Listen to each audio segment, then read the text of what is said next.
Okay, I just tidied up this area here, and I've been tie wrapping pretty much all the cables here so that everything is in sort of in sub assemblies, or not sub assemblies, but groups.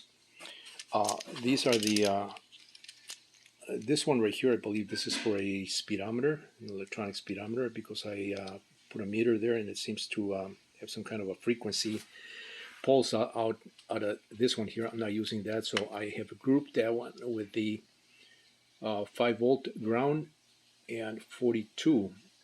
This is anti-theft. This one right here, I don't use that. And this one is just a straight 42 volt plus and minus. So I have grouped those together. I'll probably tuck those in underneath. That's one group.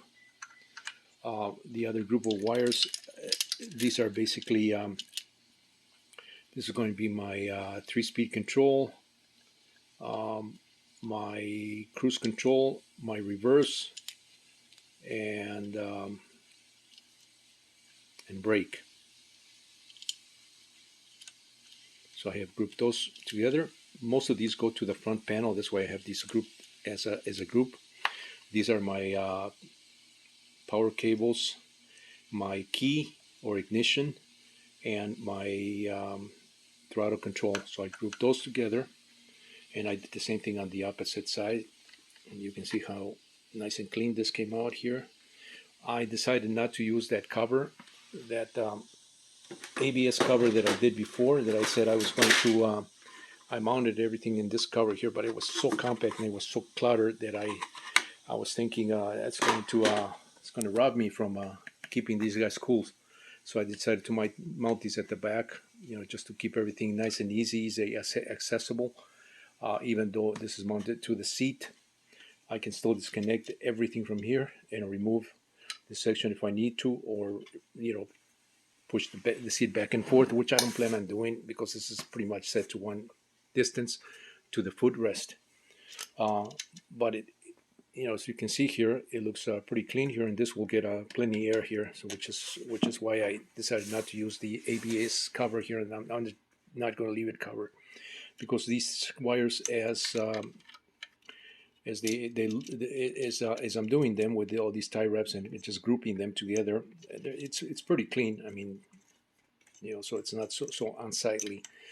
Basically, what I was trying to do with the cover is just cover all that wiring here. But I can probably still put just a plate here, just a cover, to hide some of these wires. These are the cables that are coming in from these multi-wire cables. These gray ones here. So I have my brake, which is parallel to. I only need one line here. The other line is kind of just sitting there. It's because I already had this cable made like that. So I'm only using one line. It's going to go to the high, to the brake on these guys on the high side, which is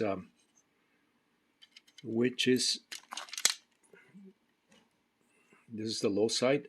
That's why it's white to the black, which it gets grounded. And then this one, they left it kind of floating yellow on the high side. So this one is going to be connected to this line right here, which is tied to my brake lights, also high on the high side. So when I put the brake, the lights go, get more intense to show the stoplight. Same thing over here, just parallel to the other side. Here we have my, these are my, basically what just needs a negative signal attached to them. So these go to my front panel. And once again, one goes to the, in parallel with both ESCs. These go to my, this one with the black line is for my reverse. So that's a pulse for the reverse. And this one is for cruise control. Same thing, parallel to both sides. So that one's done. This one right here is my my power connectors. We have the key, basically the key, and the throttle control on this one here. This one right here is for my speed, high and low. I'm only using the high and low signals here because I don't need the ground here, because everything's grounded through my panel right there. So all I need is these lines so that I can ground them. So basically that's my setup at the rear end. All tidied up, and I'm gonna just clean this a little more. In next video I'll do on the front end.